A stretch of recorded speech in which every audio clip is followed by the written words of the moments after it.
మన Varahi sales grand festive celebrations ప్రతి 10,000 రూపాయల కొనుగోలుపై ఒక బంగారు నాణెం ఉచితం. ఈ ఆఫర్ జనవరి 15 వరకు మాత్రమే.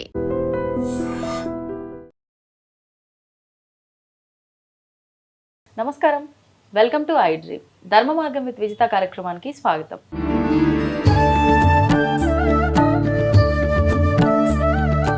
నమస్తే అమ్మా. నమస్తే అమ్మ, ముక్కోటి ఏకాదశి ఈ నెల అంటే డిసెంబర్ మాసంలో వచ్చే 30వ తారీఖున ముక్కోటి ఏకాదశి, దీన్నే వైకుంఠ ఏకాదశి అని. ఉత్తర ద్వార దర్శనం ఈ రోజున స్వామివారిని ఉత్తర ద్వారం గుండా దర్శించుకుంటే స్వామి అనుగ్రహం పరిపూర్ణంగా ఉంటుందని అంటూ ఉంటారు. ఇది భక్తుల విశ్వాసం కూడా.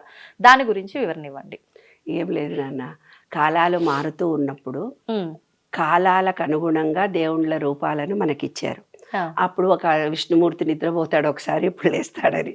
అంటే ఏముంది, అన్ని రోజుల దాకా నిద్రపోయి ఉంటాడు ఆయన, ఇప్పుడు మెలకువతో ఉంటాడని. ఏకాదశి ప్రతి ఇలా వచ్చే ముక్కోటి ఏకాదశి, ఈ రెండు ఏకాదశులకు 3 ఏకాదశులకు చాలా ప్రాధాన్యత కలిగి ఉంది. సైంటిఫిక్గా ఏకాదశి రోజు విశ్వ చైతన్య శక్తిలో నుంచి వస్తున్న ఎనర్జీ లెవెల్స్ను మనం స్వీకరించాలి అన్నప్పుడు మన బాడీ ఎలా అంటే, శివరాత్రి అంటే మనకందరికి బాగా అర్థమవుతుంది, ఏకాదశి అంటే అర్థం కాకపోవచ్చు కానీ శివరాత్రి అంటే అర్థమవుతుంది. శివరాత్రి రోజు మనం ఎందుకు ఉపవాసం ఉంటున్నాము అని అంటే, బాడీ ఎప్పుడైతే తింటే కొంచెం మత్తుగా ఉంటామే బాబు, కాబట్టి తినకుండా ఉంటే కొంచెం మన పొట్ట ఏమవుతుంది. రోజు ఇవాళ వంట చేసేదాన్ని, ఒక రోజు వంట లేదు అంటే నీకు ఎంత హ్యాపీగా ఉంటుంది. అమ్మ ఎవరింటికో భోజనానికి వెళ్తున్నాంలే, ఏం వంట చేస్తామని మనం ఎంత హ్యాపీగా రిలాక్స్ అవుతాం కదా. మరి పాపం రోజంతా చెత్త వేసావు, చెదారం వేసావు, టీలు తాగావు, టిఫిన్లు తిన్నావు, బిర్యానీలు వేసావు, మటన్లు వేసావు, చికెన్లు వేసావు. పాపం దానికి ఒక్కరోజు రెస్ట్ ఇస్తే అది ఎంత బాగా ఎంజాయ్ చేస్తుంది. అప్పుడు ఏమవుతుందంటే, బయట నుంచి వచ్చే ఎనర్జీ లెవెల్స్ని మనం స్వీకరించడానికి మన బాడీ సమాయత్తమై ఉంటుంది. అది రహస్యం. ఏకాదశి రోజున అంటే వీళ్ళు ఏం చేశారంటే, ప్రతిదీ కూడా గ్రహ దశలను బట్టి వాళ్ళు ఏకాదశి, ద్వాదశి, త్రయోదశి, చతుర్దశి ఇవేవైతే రోజులు పెట్టారో ఆ రోజుల్లో విశ్వ చైతన్య శక్తి ఎంత పర్సంటేజ్ భూమి మీదకి వస్తుంది, కరెక్ట్గా భూమి మీదకి వచ్చే రోజు వీళ్ళంతా ఉపవాసం ఉండి ఆ ఎనర్జీ లెవెల్స్ను స్వీకరించాలి అనేది పద్ధతిగా పెట్టారు. అంటే ఆ రోజు ఏం జరుగుతుంది, మీకు నార్త్ డోరు ఓపెన్ చేస్తారు. రోజు ఈస్ట్ డోర్ ఉంటుంది దేవుడి దగ్గర, కానీ ఆ రోజు నార్త్ అనేది ఏమిటిది, ఇప్పుడు మీ వాస్తు ప్రకారము, ఎక్స్ ప్రకారము, వై ప్రకారము ధన ప్రభావం కలిగేది నార్త్ డోర్. నార్త్ డోర్ ఉంటే డబ్బులు బాగా వస్తాయి ఎవరింటికైనా. ఈస్ట్ ఒకటి ఉంటే గనక, ఈస్ట్ డోర్ ఒకటి ఉంటే కనుక మనకు సూర్యుడికి అంటే ఎనర్జీ లెవెల్స్ బాగుంటాయి. ఒకవేళ ఈస్ట్ ఆరోగ్యరీత్యా కానీ మీకు కీర్తి ప్రతిష్టలు రావాలంటే నార్త్, డబ్బు కావాలంటే ఈస్ట్. ఈ నార్త్ నుంచి ఏం జరుగుతుంది, నీకు లక్ష్మీదేవి నార్త్ డోర్ పక్కన కుబేర స్థానం ఉంటుంది. కుబేర స్థానం ఎప్పుడైతే ఉంటుందో, కుబేరుణ్ణి ఈ నార్త్ డోర్ నుంచి నువ్వు విష్ణువు దగ్గరికి వచ్చేస్తే లక్ష్మీ కటాక్షం కలుగుతుందని, విష్ణువుని ఇట్లా డైరెక్ట్గా చూడాలని. అప్పుడు ఆ రోజు విష్ణువును నార్త్ డోర్ ఓపెన్ చేసి అక్కడి నుంచి చూస్తామే తల్లి. అంతే. అంటే ఏంది, ఈ విశ్వంలో నార్త్ అనే ప్లేస్ నుంచి ఐశ్వర్యం వచ్చే రోజు, ఎనర్జీలు వచ్చే రోజు. ఏ రోజైతే మనం ఉపవాసం ఉండి ఆ ఎనర్జీ లెవెల్స్ను మనం స్వీకరించుకుంటామో అదే ఏకాదశి. తొలి ఏకాదశి అంటాము ఒక ఏకాదశి పేరు. ఇదేమో వైకుంఠ ఏకాదశిని. లక్ష్మీనారాయణుడికి నార్త్ డోర్ ద్వారా లోపలికి వచ్చి ఆ రోజు పూజ చేస్తే అనంత విశ్వ చైతన్యం నుంచి వచ్చే ఎనర్జీ అనేది ఇలా ఉంటుంది నాన్న. పంచభూతాల నుంచి ఈ శూన్యంలో నుంచి మన దగ్గరకు వస్తుంది.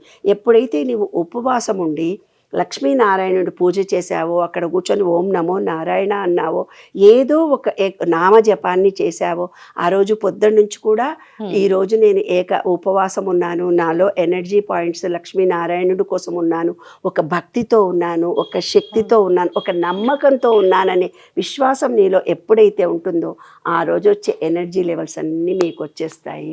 అది ఆంతర రహస్యము. విశ్వంలోకి ఏ థాట్స్ను మనం రిలీజ్ చేస్తున్నామో అవే మన దగ్గరకు వస్తున్నాయి. ఈరోజు అనంత విశ్వ చైతన్యం నుంచి ఎనర్జీ లెవెల్స్ వస్తున్నాయి, నేను స్వీకరిస్తున్నాననే భావన ఉండడానికి మనను పూర్వం దేవుళ్ళ దగ్గరికి వెళ్ళి దేవుడిని చూస్తూ ఆ ఎనర్జీ లెవెల్స్ను మనను స్వీకరించాలని ఆ డోర్ ఓపెన్ చేసి పంచలోహాల విగ్రహానికి చేరి, పంచలోహాల విగ్రహాన్ని నేను నిన్ను డైరెక్ట్గా చూస్తున్నట్టుగా ఆ విగ్రహం నుంచి ఎనర్జీ లెవెల్స్ నాకు వస్తాయి. అది రహస్యం. ఓకే, అంటే అలా పంచలోహం నుంచి మన వైపున ఆ కిరణాలు, ఆ పాజిటివిటీ పడటం వల్ల అది ఆరోగ్య రిఫ్లెక్ట్ జరిగి మన వైపు వస్తుంది. ఓకే, అందుకే ఆ రోజు నార్త్ డోర్ ఓపెన్ చేస్తారు. నార్త్ నుంచి వచ్చే ఎనర్జీ విష్ణుమూర్తి దగ్గరికి వచ్చి, విష్ణుమూర్తిని మనము కళ్ళు మూసుకొని అని గాలి పీల్చుకొని కోరికని చెప్పుకున్నప్పుడు మనలో ఎనర్జీ లెవెల్స్ పెరుగుతాయి. చాలా మంది అంటే ఈ రోజున ఈ ద్వారం గుండా స్వామిని దర్శనం చేసుకుంటే మీరు అన్నట్టు ఆర్థికపరమైన ఇబ్బందులు తొలగటమే కాక మోక్షం పొందుతారు అని అంటుంటారు. అలా భయపెడితే గానీ మనం వినంగా తల్లి. ఓన్లీ ఎనర్జీ వస్తుందంటే నువ్వు చేస్తావా, నీకు డబ్బులు వస్తాయి పో, నీ కోరికలు తీరుతాయి పో అంటే గాని మనము మొండి వాళ్ళం కదా. మనకేదో కొంచెం ఇబ్బంది కలిగిస్తే గాని మనం లొంగం కదా. ఇబ్బంది వస్తేనే స్వామి గుర్తొస్తాడు. అది పరీక్ష టైంలో మన కాలేజీ పిల్లలందరూ, స్కూల్ పిల్లలందరూ దేవుడి దగ్గరకు వచ్చి మొక్కుతుంటారు. ఏరా నానంటే పరీక్ష కుడుతున్నామంటే భయం వేస్తుంది, దేవుడికి దండం పెట్టుకుంటున్నా. ఫోన్లే ఆ టైంలో అన్న వెళ్తున్నారు. కానీ మన పెద్దవాళ్ళు మనని అలా భయపెట్టారనమాట. కొన్ని నమ్మకాలు, విశ్వాసాలు మనలో కలిగించి ఆ రోజు అలా చేయాలని ట్రెడిషన్ పెట్టారు. కొంతమంది ఇంట్లో కూడా ఈ ఉత్తర ద్వార దర్శనం అని ఏర్పాటు చేసుకొని అట్లా చేస్తారు. అలా చేయొచ్చు, ఇంట్లో కూడా చేస్తారు. వైష్ణవ సాంప్రదాయం ఉన్నోళ్ళందరూ చాలా నిష్టగా చేస్తారు.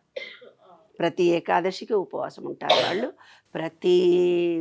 ప్రతి ఏకాదశి నాడు కూడా నిష్టగా పద్ధతిగా ఉపవాసాలుండి ఆ విశ్వ చైతన్య శక్తిని. అందుకే నువ్వు చూడు నాన్న, విష్ణు పూజలు చేసే వాళ్ళందరూ సన్నగా పొడుగుగా ఉంటారు. శివ పూజలు చేసే వాళ్ళందరూ నువ్వు గుడిలో పూజారులను చూడు, బొద్దుగా ముద్దుగా పొట్టలు ఇంటిని తీసుకొని ఉంటారు. శివుడికి పూజ చేసే వాళ్ళందరూ శివాలయంలో పూజారులను. అంటే వాళ్ళు ఉపవాసం ఎక్కువ ఉంటారు, వీళ్ళు ఉపవాసాలు కాదు, వాళ్ళు కూడా ఉపవాసాలు ఉంటారు. మరి ఎందుకమ్మా? శివుడు అంటే గుండ్రంగా ఉండేవాడు, లక్ష్మీనారాయణుడు అంటే పొడువు అని మనకు. అందుకే కదా లక్ష్మీనారాయణుడు పొడువుగా సూచించి నిలువునామం పెట్టి యు అని చెప్పాను కదా. అది లక్ష్మీనారాయణుడు పూజలు చేసేవాళ్ళు ఎప్పుడు బ్రీత్ని ఇలా తీసుకుని లక్ష్మీనారాయణ అనగానే మనలో ఆశ. అంటే ఒక్కొక్కళ్ళకు అమ్మవారి పూజలే కొందరు ఎక్కువ చేస్తారు, కొందరు శివ భక్తులే ఉంటారు, కొందరు విష్ణు భక్తులే ఉంటారు. కానీ విశ్వం మొత్తంలో అన్ని ఎనర్జీలు మనకు అవసరమే. కానీ వాళ్ళ నమ్మకాలను శివుడి పూజ చేసే వాళ్ళందరూ పొట్టిగా బొద్దుగా వినాయకుడిలాగా ఉంటారు, కొంచెం శివాకారంలో ఉంటారు, కొంచెం వినాయకుడి రూపంలో ఉంటారనుకో. అదైతే ఈజీగా అర్థమవుతుంది అందరూ. పొట్టిగా బొద్దుగా గుండుగా ఉంటారు. లక్ష్మీనారాయణుని పూజ చేసేవాళ్ళు పొడుగుగా ఉంటారు. మీరు ఎవరైనా ఒక వ్యక్తి మన దగ్గరకు వచ్చి మాట్లాడుతుంటే ఆయన విష్ణు పూజ చేసేవాడా శివభక్తుడా చెప్పేయచ్చు. మా దగ్గర కౌన్సిలింగ్ వస్తే మేము రూపం చూసి కూడా వాళ్ళు ఏ రాశి వాళ్ళో కూడా చెప్పేస్తాం, చెవిని చూసి కూడా మేము చెప్పేస్తాం. ఎలా అమ్మా అది ఎట్లా చెప్పాను కదా, చెవు ఎట్లా అర్థమవుతుంది? చెవులు ఇలా చాటల్లా ఉంటాయి, కొంతమందికి నిలువుగా ఉంటాయి, కొంతమంది ఆ చెవుల ఆకారాల్లో డిఫరెన్స్ ఉంటుంది. ఆ నక్షత్రానికి వాటికి సంబంధించి చెవులు చూసి చెప్పేస్తారు. నువ్వు క్వశ్చన్ ఎలా అడుగుతావు అనే దాన్ని బట్టి కూడా నీవెవరో చెప్పేస్తారు. అంత రహస్యాలు ఉన్నాయి మన శాస్త్రాల్లో, చాలా గొప్ప. ఇప్పుడు ఉదాహరణకి చెవు ఏ రకంగా ఉంటే విష్ణు భక్తులు, ఏ రకంగా ఉంటే శివ భక్తులు చెప్పచ్చా? చిన్న చెవులు ఉంటాయి, కొంతమందికి కొంచెం పెద్ద చెవులు ఉంటాయి, కొంతమందికి చెవులు ఇలా ఉంటాయి, కొంతమందికి ఇలా ఉంటాయి, ఏనుగులాగా ఉంటాయి.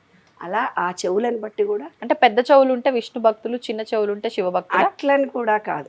అట్లనే ఆ చెవుల ఆకారాన్ని వాళ్ళు ఏ రకమైనటువంటి భక్తులు, ఏ రకమైన పూజలకు సంబంధించిన వ్యక్తులు తెలిసిపోతుంది. అది ఆంతర రహస్యాలు చాలా ఉన్నాయి. మొత్తం సైన్సే నాన్న. పూర్వీకులు మన గణిత శాస్త్రము చాలా గొప్పది. సైన్స్ ప్రకారం ఉండేదాన్ని వాళ్ళ నీవు సెల్ ఫోన్ కు ఛార్జింగ్ చేస్తూ ప్లగ్గులు పెడుతున్నావు, పిన్నులు చేంజ్ కానీ ప్లగ్ ఒకటే కదా. దానికే వాళ్ళు ఓంకారం అని పెట్టారు.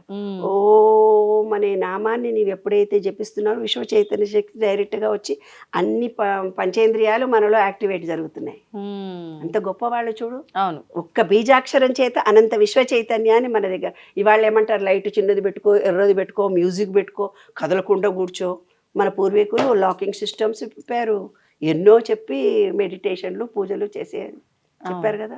కొన్ని ముద్రలతో సత్యనారాయణ వ్రతం చేస్తుంటే ముక్కు పట్టుకుంటే ముక్కు పట్టుకుంటాడు ఆయన, ముక్కు పట్టుకోమన్నాడు ఈయన ముక్కు పట్టుకున్నాడు. అంతే. ముక్కు ఎందుకు పట్టుకున్నాడో నీకు తెలియదు.